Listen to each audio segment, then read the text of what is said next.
அடி என்னவளே அந்த இதயத்தை தொலைத்து விட்டே. പാട്ട് പാടുന്ന ആർക്കും അറിയില്ലായിരുന്നു, എൻ്റെ ഒപ്പം പഠിച്ചവർക്ക് പോലും അറിയില്ലായിരുന്നു. ഞാൻ ഇന്ത്യൻ വോയിസിൽ ആരോടും പറയാണ്ട് എനിക്ക് സെലക്ഷൻ ഞാൻ പോയി അങ്ങനെയൊക്കെ ഒപ്പിച്ചെടുത്തതാണ്. അതിന്റെ എല്ലാ റിഹേഴ്സലും എല്ലാം ഫ്ലോപ്പായിരുന്നു. ഞാനൊരു ഫണ്ണി ക്യാരക്ടർ ആയിരുന്നു എല്ലാവർക്കും. അപ്പോൾ അന്ന് ജഡ്ജസ് അവിടെ ഇരുന്ന് എഴുന്നീറ്റ് എന്ന് പറഞ്ഞില്ലേ, അതുപോലെ എണീറ്റായിരുന്നു അവര് പ്രാക്ടീസ് കണ്ടിട്ട്. എന്നിട്ട് പറഞ്ഞിട്ട് എന്നോട് പറഞ്ഞു പക്ഷേ ആ ടേക്സ് എന്താ സംഭവിച്ചതെന്ന് എനിക്ക് ഇപ്പോഴും മനസ്സിലാവുന്നില്ല.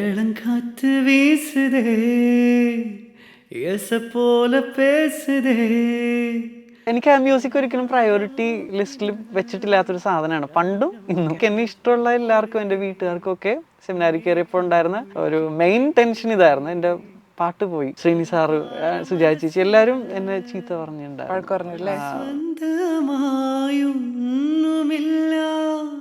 ഡിക്സൺ ചേട്ടനെ പറ്റി പറയണം, ഞാൻ ഒരിടത്തും പറഞ്ഞിട്ടില്ല.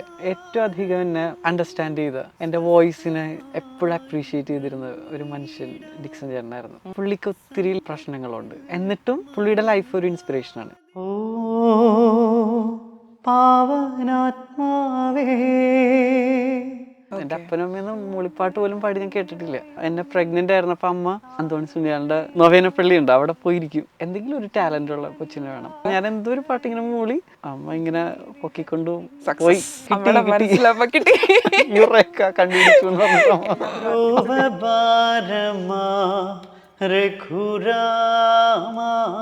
മെഹബൂബിന്റെ പാട്ടുകളൊക്കെയാണ് എനിക്ക് പാടാൻ കൂടുതൽ ഇഷ്ടം. എനിക്കങ്ങനെ ഡിഫറൻസ് ഒന്നും ഫീൽ ചെയ്തിട്ടില്ല. മ്യൂസിക് ഡിവോഷണൽ അങ്ങനൊന്നും അതിപ്പോഴും എനിക്ക് ഫീൽ ചെയ്യുന്നില്ല. എത്ര പേരെ എന്നെ ചീത്ത പറഞ്ഞ് കമന്റ്സ് ഒക്കെ എഴുതിയേക്കാം. ക്രിസ്ത്യൻസ് എന്നെ കുറെ വിമർശിച്ചായിരുന്നു ഇങ്ങനെ. ഞാൻ ഇപ്പൊ 2 മാസമായിട്ട് പാട്ടൊക്കെ നിർത്തി വെച്ചേക്കാന്ന് പറയട്ടെ. 50 above നോ ആണ് റെക്കോർഡിങ്സിനോട് പറഞ്ഞേക്കണത്.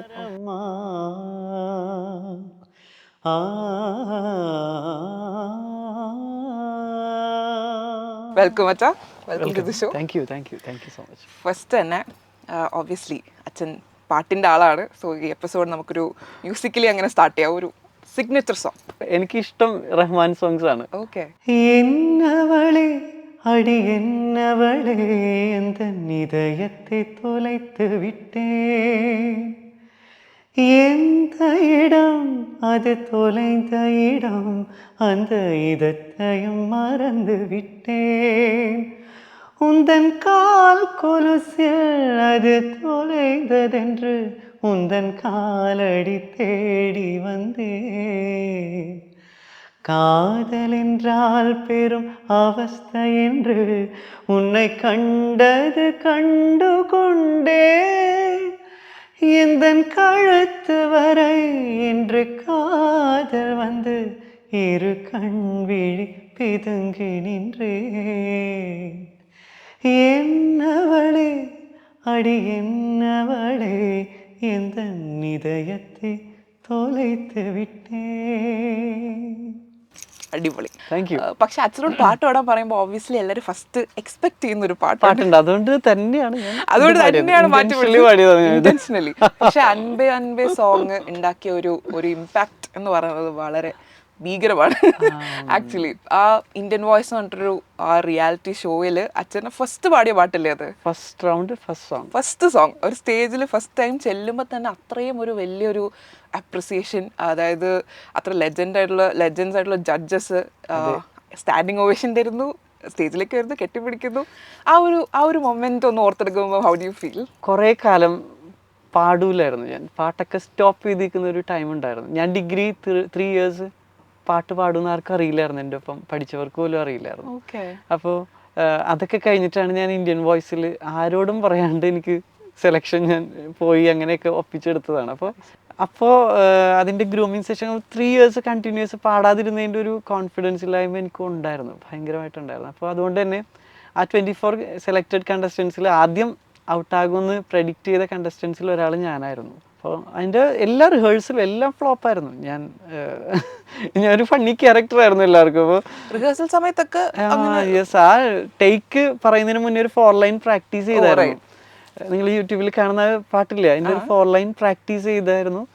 അതുപോലും വെള്ളിയൊക്കെ അടിച്ചു എനിക്ക് ക്രൂവിൽ നിന്ന് ഒരു പയം കൊണ്ടുവന്ന് വെള്ളമൊക്കെ തന്നായിരുന്നു. എനിക്കത് ഓർമ്മയുണ്ട് ഇപ്പോഴും. അപ്പോൾ അന്ന് ജഡ്ജസ് അവിടെ ഇരുന്ന് എഴുന്നീറ്റ് എന്ന് പറഞ്ഞില്ലേ, അതുപോലെ എണീറ്റായിരുന്നു അവര് പ്രാക്ടീസ് കണ്ടിട്ട്. എന്നിട്ട് പറഞ്ഞിട്ട് എന്നോട് പറഞ്ഞു കൂളാവ് ബിബിൻ കൂളാവ് എന്നൊക്കെ പറഞ്ഞായിരുന്നു. പക്ഷെ ആ ടേക്സ് എന്താ സംഭവിച്ചതെന്ന് എനിക്ക് ഇപ്പോഴും മനസ്സിലാവുന്നില്ല. ഒരു മാജിക്കൽ മൊമെന്റ് അല്ലേ അത് ശരിക്കും? അത് ഞാനല്ല പാടിയതെന്ന് എനിക്കിപ്പോഴും ഞാൻ പറയും. കാരണം എനിക്ക് ഇങ്ങനെയൊക്കെ പാടുമോ, മീൻസ് എനിക്കറിയില്ല, എന്തോ സംതിങ് ഒരു പോസിറ്റീവ് ആയിട്ടുള്ള എന്തോ സംഭവം. ഇത് ആർക്കും വേണ്ടാണ്ട് കിടന്നൊരു പാട്ടാണ് ഞാൻ എടുത്തത് പോലും. ഏറ്റവും അവസാനം സെലക്ട് ചെയ്തു, എല്ലാം ഫ്ലോപ്പ് ആയിരുന്നു. പക്ഷെ എന്തോ ആ ഒരു 5 minutes സംതിങ് മാജിക്കൽ 5 minutes ദൈവത്തിന്റെ ഒരു ടൈം എന്നൊക്കെ പറയില്ലേ, അങ്ങനെയാണ് വിശ്വസിക്കുന്നത്. ഉറപ്പായിട്ടും നമ്മൾ എന്റെ വോയിസ് ഒക്കെ ഒരു ഫീബിൾ വോയിസ് ആണ്, ഭയങ്കര ബേസ് ഉള്ള വോയിസ് ഒന്നുമല്ല. അപ്പോൾ പൊതുവേ കേരളത്തിൽ വളരെ പുരുഷ ശബ്ദം എന്ന് പറഞ്ഞാല് ബേസ്, അത് എനിക്കൊരു ഭയങ്കര ഒരു ഇൻഫീരിയോറിറ്റി കോംപ്ലക്സ് ഉണ്ടായിരുന്നു എനിക്ക്. അയ്യോ ഇതിന്റെ ശബ്ദം എന്താ ഇത്രയും ലൈറ്റ് ആയിട്ടിരിക്കണം. പക്ഷെ അത് എനിക്ക് ആ ജഡ്ജസ് ആണ്, എനിക്ക് അവരാണ് എൻ്റെ വോയിസിലെ കോൺഫിഡൻസ് എനിക്ക് തിരിച്ചു തന്നവര്. ശ്രീനിവാസ് സാറിന്റെ ഒക്കെ വോയിസ് ഏകദേശം അച്ഛന്റെ ആ ഒരു ടൈപ്പ് അല്ലേ, അതുപോലെ? അല്ല, എനിക്കറിയില്ലായിരുന്നു. പക്ഷെ ശ്രീനി സാറും സ്റ്റീഫൻ ദേവസി ചേട്ടനും അവർ രണ്ടും കൂടെയാണ് നിന്റെ വോയിസ് ടെക്സ്ചർ യൂണിക്കാണ്, ഇത് ഇങ്ങനെയാണ്, മിഡ് ടു ഹൈ ആണ് നിന്റെ റേഞ്ച്, എല്ലാം പറഞ്ഞു തന്നതും എനിക്കൊരു കോൺഫിഡൻസ് എൻ്റെ വോയിസിൽ തന്നതും അവരാണ്. സ്റ്റിൽ ഇപ്പോഴും എൻ്റെ ബാക്ക് ബോൺ, എൻ്റെ ഒരു കോൺഫിഡൻസ് എന്ന് പറഞ്ഞാൽ ശ്രീനി സാറാണ്. അതെ, ഇപ്പോഴും സാറായിട്ട് ടച്ചിലുണ്ട്. സാറാണ് എൻ്റെ മ്യൂസിക്കിൽ എൻ്റെ ഗുരു, ഇൻഡസ്ട്രിയിലൊരു ഗുരു എന്ന് പറയാം. ഗുരു എന്നല്ല, എന്തോ ഞങ്ങൾ തമ്മിലൊരു സ്പിരിച്വലി ഇമോഷണലി ഒക്കെ എന്തോ ഒരു കണക്ഷൻ. ഞങ്ങൾ ഈ ഡിസംബറിലും എൻ്റെ പള്ളിയിൽ വന്നായിരുന്നു, ഒരു റീയൂണിയൻ ഞങ്ങൾ എല്ലാവരും ഗ്യാദർ ചെയ്തു. സാറപ്പോൾ വന്നു ചെന്നൈന്ന്, ഞാൻ വെറുതെ വിളിച്ചുള്ളൂ. ഞാൻ എന്തോ സാറ് ഞങ്ങൾ തമ്മിൽ എന്തോ ഒരു പണ്ട് മുതലേ ഒരു ആത്മബന്ധം ഉണ്ട്.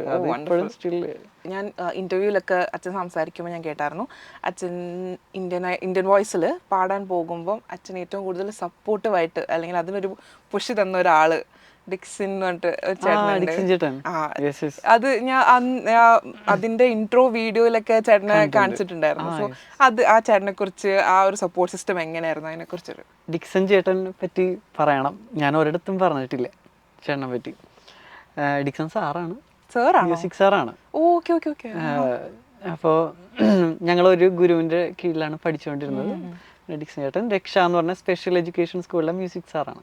അപ്പോൾ ഞങ്ങൾ ഒരുപാട് വർഷം ഞാൻ പറഞ്ഞില്ലേ പാടാത്തൊരു ടൈം ഉണ്ടായി എന്ന് പറഞ്ഞില്ലേ, ആ സമയത്ത് ഏറ്റവും അധികം എന്നെ അണ്ടർസ്റ്റാൻഡ് ചെയ്ത, എൻ്റെ വോയിസിനെ എപ്പോഴും അപ്രീഷിയേറ്റ് ചെയ്തിരുന്ന ഒരു മനുഷ്യൻ ഡിക്സൺ ചേട്ടനായിരുന്നു. പുള്ളിക്ക് ഒത്തിരി ലിമിറ്റേഷൻസ് ഉണ്ട്, ഒത്തിരി പ്രശ്നങ്ങളുണ്ട്. എന്നിട്ടും പുള്ളിയുടെ ലൈഫ് ഒരു ഇൻസ്പിറേഷനാണ്. ഒരു ടീച്ചറിനെ വിവാഹം കഴിച്ചു, ഒരു കുട്ടിയുണ്ട് അവർക്കിപ്പോൾ. എനിക്കെപ്പോഴും ഭയങ്കര അത്ഭുതമുള്ള ഒരു ലൈഫാണ്. ഡിക്സൺ ചേട്ടൻ ഒന്നും പറയണമെന്നില്ല, ആ മനുഷ്യനെ കാണുമ്പോൾ തന്നെ ഒരു ഇൻസ്പിറേഷനാണ്. ഞാൻ എൻ്റെ ഒരുപാട് വർഷങ്ങളോളം എൻ്റെ വൈകുന്നേരങ്ങൾ ചേട്ടൻ്റെ അടുത്ത് പോയി ഞാൻ ഇരിക്കുമായിരുന്നു. ചേട്ടൻ്റെ വീൽ ചെയറിൽ എടുത്ത് വെക്കും. അങ്ങനെ ഞങ്ങൾ അതൊരു നല്ലൊരു റിലേഷൻഷിപ്പാണ്. ഇപ്പോഴും കോണ്ടാക്ട് ഉണ്ട്. പിന്നെ പഴയ പോലെ എനിക്ക് പോകാനൊന്നും പറ്റുന്നില്ല, അതൊരു വിഷമമാണ്. എപ്പോഴും ഞങ്ങൾ ടെക്സ്റ്റ് ഒക്കെ ചെയ്യും, ഇൻ ടച്ചാണ്. അതെ, അതൊന്നും വിട്ടുകളില്ല. ആ മനുഷ്യനൊരു ഇൻസ്പിറേഷനാണ്, അതെല്ലാവർക്കും.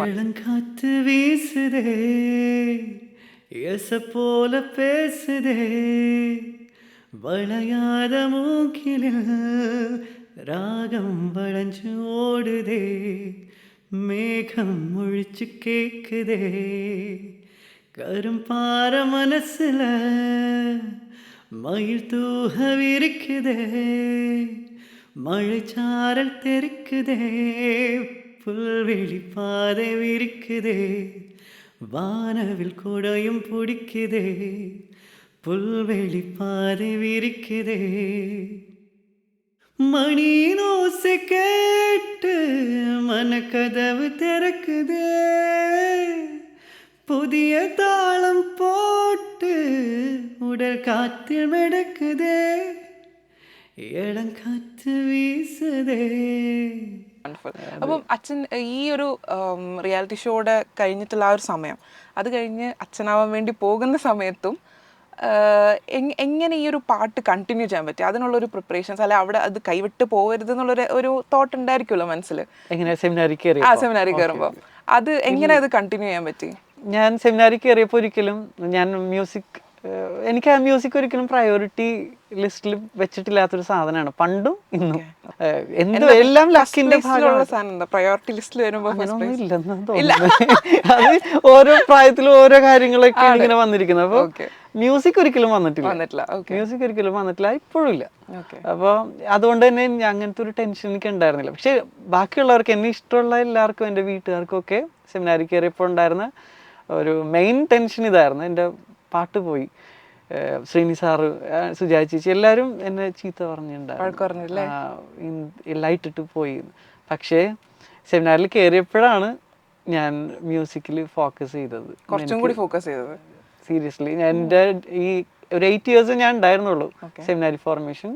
8 years എൻ്റെ പോസ്റ്റ് ക്വയറിലായിരുന്നു, ക്വയർ മാസ്റ്റർ ആയിരുന്നു. സോ കുറച്ചുകൂടെ സീരിയസ് ആയിട്ട് നമ്മുടെ കാത്തലിക് മ്യൂസിക്കൊക്കെ അല്ല, ഞാൻ എല്ലാം കേൾക്കും, എന്നാലും മ്യൂസിക്കിനെ കുറച്ചുകൂടി സീരിയസ് ആയിട്ട് കേൾക്കാനും പഠിക്കാനും അതിനുവേണ്ടി മെനക്കെട്ടിരിക്കാനും തുടങ്ങിയത് അപ്പോഴാണ്. അപ്പോൾ അച്ഛൻ കൂടുതൽ ഡിവോഷണൽ സൈഡിലേക്ക് മാറിയോ അതോ പാടുന്നതിൽ? ഇല്ല ഇല്ല, ഞാനെല്ലാം കേൾക്കും. ഞാൻ വളർന്നത് കൊച്ചിയിലാണല്ലോ. ഞാൻ അപ്പോൾ ഒരു പക്ക കൊച്ചി ബോയാണ്. വൈബ് എനിക്കറിയില്ല, കൊച്ചി ബോയാണ്. അപ്പോൾ ഞാൻ കുഞ്ഞിലെ മുതൽ, ഞാൻ പഠിച്ചത് കർണാട്ടിക്കാണ്. ഞാൻ കൂടുതൽ പാടി കുഞ്ഞിലെ എൻ്റെ ബാബു എന്ന് പറഞ്ഞൊരു അങ്കിളുണ്ട് എനിക്ക്. അങ്കിൾ എന്നെ കൊണ്ടുവരുന്ന മുഴുവൻ മുസ്ലിംസിൻ്റെ, അങ്കിളുടെ ഫ്രണ്ട്സ് എല്ലാം മുസ്ലിംസ്. അപ്പോൾ അവരുടെ ഇടയിലാണ് പാട്ടുകളൊക്കെ എൻ്റെ നടന്നേക്കുന്നത്. മെഹബൂബിൻ്റെ പാട്ടുകളൊക്കെയാണ് എനിക്ക് പാടാൻ കൂടുതൽ ഇഷ്ടം. അപ്പോൾ അങ്ങനെയൊക്കെ നടന്നു. അപ്പോൾ എനിക്കങ്ങനെ ഡിഫറൻസ് ഒന്നും ഫീൽ ചെയ്തിട്ടില്ല. മ്യൂസിക് ഡിവോഷണൽ അങ്ങനെയൊന്നും അതിപ്പോഴും എനിക്ക് ഫീൽ ചെയ്യുന്നില്ല. മ്യൂസിക്കിൽ അൾട്ടിമേറ്റ്ലി എന്തോ ഒരു കൈൻഡ് ഓഫ് അതിനൊരു എന്തോ ഒരു സ്പിരിച്വൽ തിങ് എനിക്ക് ഫീൽ ചെയ്യാം. പാട്ട് എനിക്ക് അങ്ങനെയാണ്. എനിക്ക് ഗോഡ് എക്സ്പീരിയൻസ് എന്ന് പറയുന്നത് മ്യൂസിക്കിലാണ് കിട്ടുന്നത്. ഒരു 4 മുറിയിൽ ഇരുന്ന് ഇങ്ങനെ ഒറ്റയ്ക്കിരുന്ന് പ്രാർത്ഥിക്കുമ്പോഴല്ല, പാടുമ്പോഴായിരിക്കും എനിക്ക് കുറച്ചുകൂടെ ഗോഡ് എക്സ്പീരിയൻസ് ഫീൽ ചെയ്യുന്നത്. എൻ്റെ ഒരു എക്സ്പീരിയൻസ് ആണ് അത്. എനിക്കറിയില്ല, ഓരോരുത്തർക്കും ഡിഫറെൻ്റ് ആണ് ആയിരിക്കും. പക്ഷെ അതൊരു സ്പെഷ്യൽ സംഭവമാണ് അത് ആക്ച്വലി. അച്ഛൻ, ഞാൻ ഒരു ഇന്റർവ്യൂവിൽ ഇങ്ങനെ കേട്ടു, അച്ഛൻ ആകണം എന്നുള്ള ആ ഒരു ഫസ്റ്റ് തോട്ട് വന്ന ആ ഒരു മൊമെന്റിനെ കുറിച്ച് അച്ഛൻ പറയുന്നത്. അതായത് ഒരു ഫ്രണ്ടിന്റെ ഉൾപ്പിടിയിൽ ചടങ്ങിന് പോയ സമയത്ത് you are singing a song അവിടെ കൊയറിലല്ലേ, ആ ഒരു മൊമെന്റില് you realised you want to be a father. അങ്ങനെ അതെ, ഞാൻ ഇന്ത്യൻ വോയിസ് കഴിഞ്ഞു നിൽക്കുവാണ്. ഞാൻ ആൽബർട്ട്സിലെ M.Com ചെയ്യുവാണ്. ആ സമയത്താണ് ഞാൻ ഒരു 2.5 yearsോളം പള്ളിയിലൊന്നും പോകില്ലായിരുന്നു. അന്ന് തന്നെ ഭയങ്കര ഫെയ്ത്ത് ഫോർമേഷനിൽ കൊണ്ടുവന്നതാണ് എൻ്റെ ഫാമിലി. അപ്പോൾ ഒട്ടും പള്ളിയിൽ പോകില്ലായിരുന്നു. അപ്പം അഥവാ വല്ല ഞായറാഴ്ച പോയാലും നമ്മൾ പുഴയുടെ തീരത്ത് കല്ലിൽ പോയിരിക്കും. എന്നിട്ട് അച്ഛൻ ഇങ്ങനെ ഇറങ്ങി വന്ന് അവിടെ നിന്ന് പിടിച്ചിട്ട് പോയ അതൊക്കെ അങ്ങനെയൊക്കെ ഉണ്ടായിട്ടുണ്ട്. അപ്പോൾ അങ്ങനത്തെ ഒരു ടൈം എൻ്റെ ലൈഫിൽ ഉണ്ടായിട്ടുണ്ട്. അപ്പോൾ ഈ സമയത്താണ് ആൻ്റണി ഫ്രാൻസിസ് ഉരുളോത്ത്, അച്ഛനാണ്, കൊച്ചി രൂപതയിലെ അച്ഛനാണ്. ഇപ്പോൾ ഇറ്റലിയിൽ സൈക്കോളജിയിൽ ഡോക്ടറേറ്റ് ചെയ്യണം. അത് ഞങ്ങൾ +1 +2 സമയത്ത് ഞങ്ങളുടെ പ്ലാനായിരുന്നു ഒന്നിച്ച് സെമിനാരിൽ പോകണമെന്ന്. അങ്ങനെ ഒരു തോട്ട് കിടക്കുന്നുണ്ടായിരുന്നു. അപ്പോൾ ഇതൊക്കെ പിന്നെ പോയില്ല, ഇന്ത്യൻ വോയിസ് ഇതൊക്കെ വന്നാൽ ഇതൊക്കെ പോയി. മ്യൂസിക്കിൽ നമുക്ക് ഓപ്പർച്യൂണിറ്റീസ് ഉണ്ട്. സ്റ്റീഫൻ ജേണ്ട സോളിഡ് ബാൻഡിൽ പാടുന്നു. ഇതൊക്കെ നമ്മൾ ഡ്രീം കണ്ടിട്ടില്ല. ശ്രേയ ഘോഷൽ അവരുടെ ഒപ്പം സ്റ്റേജൊക്കെ നമ്മൾ സ്വപ്നം പോലും കണ്ടിട്ടില്ല. അപ്പോൾ ഇങ്ങനെ പോവാണ്. അപ്പോൾ ഈ സമയത്താണ് അവൻ വിളിക്കുന്നത്. അവൻ ഓൾറെഡി ഡിഗ്രി കഴിഞ്ഞപ്പോൾ പോയായിരുന്നു സെമിനാരി. അപ്പോൾ അവൻ വിളിച്ചിട്ട് എന്നോട് ക്വയർ ചെയ്യണം എന്ന് പറഞ്ഞു. അതിൻ്റെ വെസ്റ്റിഷൻ എന്ന് പറയും, ഉടുപ്പിടൽ ചടങ്ങ്. അന്ന് ഞാനിപ്പോൾ കുറേ കാലം പള്ളിയിൽ പോയിട്ട് ഇപ്പോൾ എന്താണ് ഇവിടെ പാടേണ്ടതെന്ന് പോലും അറിയില്ല. അവസാനം നെലിൻ എന്നൊക്കെ പറഞ്ഞ ഒരു ആൻറ്റി ഉണ്ട്. ആൻറ്റീനെയൊക്കെ സഹായത്തോടു കൂടെ ഒരു ചെറിയൊരു ക്വയർ ഒപ്പിച്ച് ഞങ്ങൾ അന്ന് പാടുവാണ്. അപ്പം ഞാൻ പാടിക്കൊണ്ട് ബിഷപ്സ് ഹൗസ് ചാപ്പലിൽ, ആ സ്ഥലം എനിക്ക് ഇപ്പോഴും സ്പെഷ്യലാണ്. ബിഷപ്സ് ഹൗസ് ചാപ്പലിൽ ആ ചടങ്ങ് നടക്കുമ്പോൾ പെട്ടെന്ന് ഒരു പരിശുദ്ധാത്മാവിൻ്റെ ഒരു പാട്ടാണ്, ഹോളി സ്പിരിറ്റിൻ്റെ ഒരു പാട്ട്. അതിങ്ങനെ ഞാൻ പാടിക്കൊണ്ടിരുന്നപ്പോൾ ഇവൻ എന്നെ വെസ്റ്റ് ചെയ്യുന്നുണ്ട് അവിടെ. അപ്പോൾ ഞാനത് നോക്കിയതാണ്, എന്താ സംഭവിച്ചെന്ന് അറിയില്ല. ജസ്റ്റ് ഒന്ന് നോക്കിയുള്ളൂ. എൻ്റെ കണ്ണ് നിറയുന്നുണ്ട്, എൻ്റെ ഉള്ളിൽ എന്തൊക്കെ ഇമോഷൻസ് വരുന്നുണ്ട്. Bibin that is your way എന്ന് ആരോ എൻ്റെ ഉള്ളിലിരുന്ന് പറയുന്നത്. എനിക്കതൊക്കെ പുതിയൊരു എക്സ്പീരിയൻസ് ആണ്. ഞാൻ എന്തൊരു ശബ്ദം കേൾക്കുന്നു എൻ്റെ ഉള്ളിൽ. അപ്പോൾ അന്ന് തുടങ്ങി ഒരു കൈൻഡ് ഓഫ് അൺറസ്റ്റ് എനിക്കുണ്ടായി. അതിങ്ങനെ ഡെവലപ്പ് ചെയ്ത് ഞാൻ ഇപ്പം ഇങ്ങനെ ഇരിക്കുന്നു. അപ്പം ആ പാട്ട്, ലൈക്ക് ആ ഒരു മൊമെന്റ് അച്ഛന് നൽകിയ ആ ഒരു സോങ് നമുക്കൊന്ന്. ഓ പാവനാത്മാവേ, ശൂന്യത നിറയുമീ താഴ്വരയിൽ ജീവനില്ലാത്ത എൻ ജീവിതത്തിന്മേൽ വീശിടുക, വീണ്ടും ജീവനേകുക, വീണ്ടും ശക്തിയേകുക, പാവനാത്മാവേ നീ എന്നിൽ നിറഞ്ഞിടുക. So divine actually. ഇത് കുറേ പേര് ഇങ്ങനെ കമന്റ് ചെയ്ത് ഞാൻ കേട്ടിട്ടുണ്ട്. അച്ഛൻ്റെ വോയിസ് ഭയങ്കര ഒരു ഡിവൈൻ, ഒരു സ്പിരിച്വൽ ഫീല് നമുക്ക് തരുന്ന ഒരു സോൾഫുൾ വോയിസ് എന്ന് പറയും. സ്പിരിച്വൽ ഫീൽ എന്ന് പറഞ്ഞാൽ എനിക്ക് തോന്നുന്നത് എൻ്റെ അമ്മ കാരണമായിരിക്കാം. എനിക്ക് ഞങ്ങൾക്കൊരു സംഗീത പാരമ്പര്യം ഇല്ലാത്ത കുടുംബമാണ്. എൻ്റെ അപ്പനും അമ്മയൊന്നും മൂളിപ്പാട്ട് പോലും പാടി ഞാൻ കേട്ടിട്ടില്ല. ഞാൻ 3ാമത്തെ കുട്ടിയാണ്. അപ്പൊ എന്നെ പ്രഗ്നന്റ് ആയിരുന്നപ്പോൾ അമ്മ ടൈപ്പിസ്റ്റ് ആയിരുന്നു ആ സമയത്ത്. അപ്പോൾ ജോലി കഴിഞ്ഞിട്ട് ഒരു അന്തോണി സുനിയാളുടെ ചുള്ളിക്കലൊരു നൊവേനപ്പള്ളി ഉണ്ട്, അവിടെ പോയിരിക്കും. എന്നിട്ട് എല്ലാ ഈവനിങ്ങിൽ എന്തെങ്കിലും ഒരു ടാലൻ്റ് ഉള്ള കൊച്ചിനെ വേണം, പാടാനുള്ള കുട്ടീനെ വേണമെന്ന് പ്രാർത്ഥിക്കുമായിരുന്നു എന്ന് കുഞ്ഞിലെ മുതലേ എന്നോട് പറഞ്ഞ് ഞാൻ കേട്ടിട്ടുണ്ട്. അപ്പോൾ ഞാൻ വന്നപ്പോൾ വെയിറ്റിംഗ് ആണ്, എന്തോ ടാലന്റ്, അതെ പാടോ എന്താണ് ടാലന്റ് എന്ന് വെയിറ്റിംഗ്. അപ്പൊ ഞാൻ എന്തോ ഒരു പാട്ടിങ്ങനെ മൂളി. അന്ന് എൻ്റെ അമ്മ ഇങ്ങനെ പൊക്കിക്കൊണ്ടു പോയി.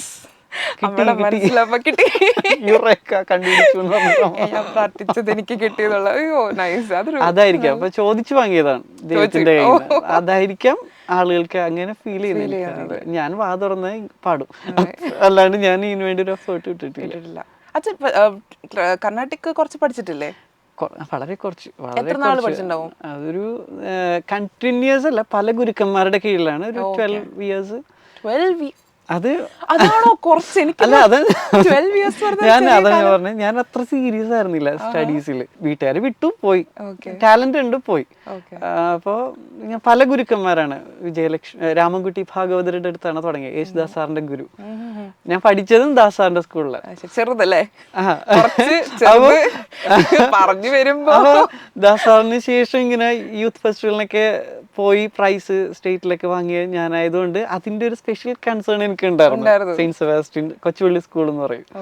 അപ്പൊ പെറ്റായിരുന്നു എല്ലാവരുടെയും. ഇങ്ങനെ വഷളാക്കിയിട്ടുണ്ട് കുറെ ടീച്ചേഴ്സ്. എനിക്ക് അടിയൊന്നും കിട്ടിയിട്ടില്ല.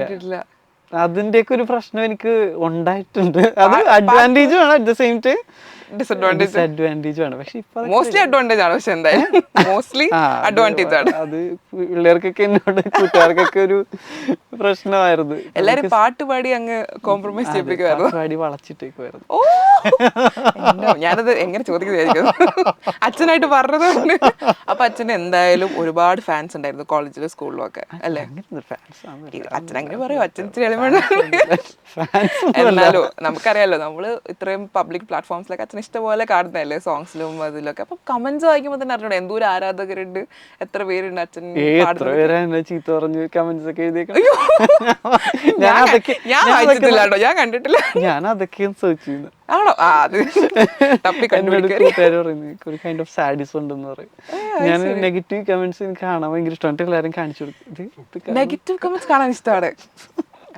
ഞാൻ ഫിലിം സോങ്സ് പാടുമ്പോഴേ, അച്ഛനായിട്ട് ഫിലിം സോങ്സ് പാടുമ്പോൾ മിക്സഡ് റിവ്യൂസ് ആണ്.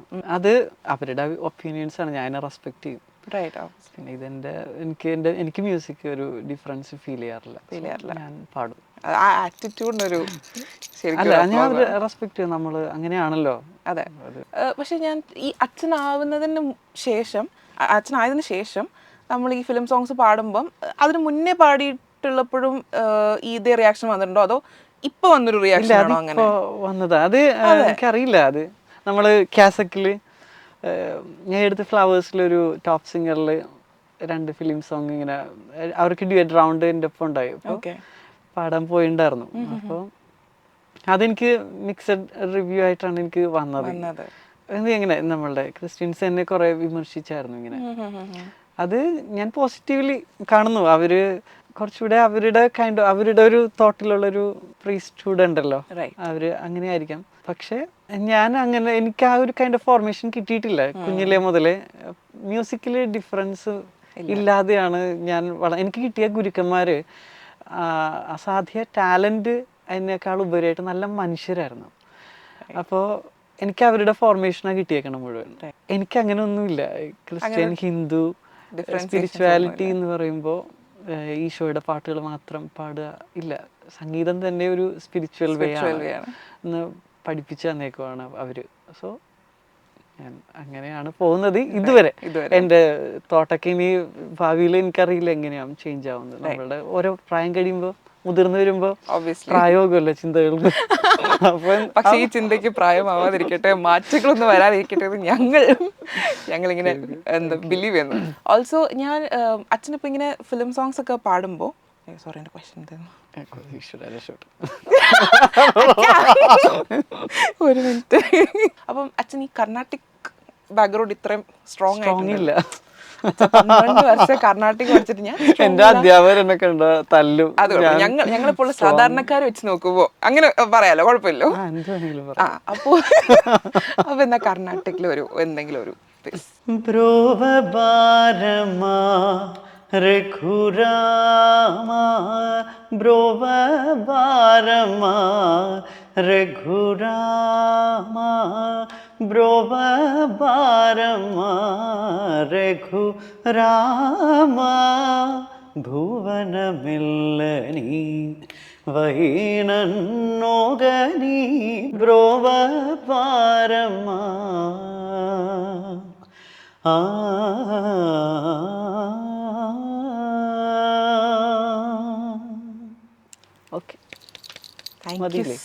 മനസ്സിലായില്ലേ? പ്രാക്ടീസ് ഒന്നും ഇല്ലെന്ന് ഞങ്ങൾക്ക് മനസ്സിലായിട്ടില്ല. ഇനി അത്രയും എക്സ്പേർട്ട് ആയിട്ടുള്ള ആരെങ്കിലും വന്ന് പറയുകയാണെങ്കിൽ നമുക്ക്. പക്ഷെ ഞങ്ങൾക്ക് വളരെ എൻജോയബിൾ ആയിരുന്നു. അപ്പം ഞാൻ ഇനി ബാക്ക് ടു എൻ്റെ ക്വസ്റ്റ്യൻസിലേക്ക് വരട്ടെ. ഇന്ത്യൻ വോയിസിൽ അച്ഛൻ ഇങ്ങനെ പാടുന്ന സമയത്ത് അച്ഛന് കുറേ ഫാൻസ് ഉണ്ടല്ലോ. അത് കഴിഞ്ഞ് പള്ളിയിൽ പാടാൻ തുടങ്ങുമ്പോൾ ഇപ്പൊ പാട്ടൊക്കെ പാടാറുണ്ടല്ലോ. അപ്പൊ അവിടുത്തെ ആൾക്കാരുടെ ഒക്കെ ഒരു റിയാക്ഷൻസ് എങ്ങനെയാണ്? ആ കാര്യത്തിൽ കുറച്ച് പഴയ ചിന്താഗതിയാണോന്ന് എനിക്കറിയില്ല. പള്ളി എല്ലാത്തിനും ഒരു പ്രോപ്പർ പ്ലേസ് ഉണ്ട്.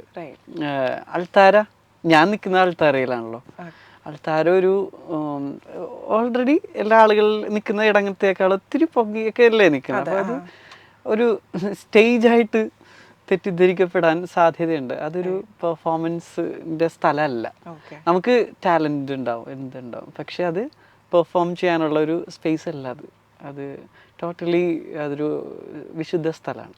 അപ്പോൾ ആ ഇടം ഞാനൊരിക്കലും എൻ്റെ മ്യൂസിക്കൽ സ്കിൽസ് വളരെ വല്ല തിരുനാളിനൊക്കെ വിളിച്ചാലും മാത്രം ഞാൻ പാട്ട് കുർബാന ആരെങ്കിലും പറഞ്ഞാൽ മാത്രം പാട്ട് കുർബാന വളരെ സിമ്പിളായിട്ട് പാടുള്ളൂ. അല്ലാതെ ഒരിക്കലും ഞാൻ എൻ്റെ സ്കില്ല് കാണിക്കാനോ ഉള്ള ഇടമാക്കില്ല അവിടെ. അതെൻ്റെ ഒരു ചിന്തയാണ്. അച്ഛൻ്റെ ഒരു സ്ക്വയറും അൾത്താരയൊക്കെ പള്ളി എന്നൊക്കെ പറയുന്നത് പെർഫോമൻസ് നടത്താനുള്ള സ്പേസസ് അല്ല. അത് അച്ഛൻ്റെ ഒരു രീതി അങ്ങനെയാണല്ലേ? എൻ്റെ രീതിയല്ല, അത് സഭയുടെ കാത്തലിക് ചേർച്ചിന്റെ യഥാർത്ഥത്തിലുള്ള സ്റ്റഡീസ് ആണ്. അപ്പം അച്ഛനിപ്പോ നിലവിൽ അച്ഛന്റെ മ്യൂസിക്കൽ ജേർണി ഏതൊരു സ്റ്റേജിലാണ് നിൽക്കുന്നത്? ഞാൻ ഇപ്പൊ 2 മാസമായിട്ട് പാട്ടൊക്കെ നിർത്തി വെച്ചേക്കാന്ന് പറയട്ടെ. 2 മാസമായിട്ട് നിർത്തി വെച്ചേക്കാണ്? അല്ല, ഞാൻ ഇങ്ങനെ ഇതെനിക്ക് ഞാൻ പറഞ്ഞില്ലേ, ഒരു നാച്ചുറൽ ഫ്ലോ ആണ് എനിക്ക് മ്യൂസിക് എന്ന് പറയുന്നത്. അപ്പോൾ ആരെങ്കിലും ഫോഴ്സ് ചെയ്താലൊന്നും അത് എനിക്ക് ചെയ്യുമായിരിക്കും. എനിക്ക് ഫുൾ ഹാർട്ട് എനിക്ക് കൊടുക്കാൻ പറ്റില്ല. ഞാൻ ടയർഡായി പോകും. എനിക്ക് ഒത്തിരി ഇത് കഴിഞ്ഞപ്പോൾ ഡിവോഷണൽ ആൽബംസ് ഒത്തിരി വന്നു. അപ്പോൾ ഞാൻ യെസ് പറഞ്ഞതിലും അധികം നോ പറഞ്ഞതാണ് കിടക്കുന്നത്. ഞാനൊരു 50 above നോ ആണ് റെക്കോർഡിങ്സിനോട് പറഞ്ഞേക്കണത്. ഒരു 15-20 സോങ്സേ ഡിവോഷണൽ ആൽബംസ് ആയിട്ട് വന്നിട്ടുള്ളൂ. ഇതിനിടയിൽ ഒരു 2 മൂവീസ് ഇങ്ങനെ വന്നു. എനിക്ക് അതിൻ്റെ വരികളൊക്കെ ഞാൻ നോക്കി വന്നു. അത് എനിക്ക് അത്ര ഇതായിട്ട് ഫീൽ ചെയ്തില്ല. അപ്പോൾ അത് കമ്മിറ്റ് ചെയ്തില്ല.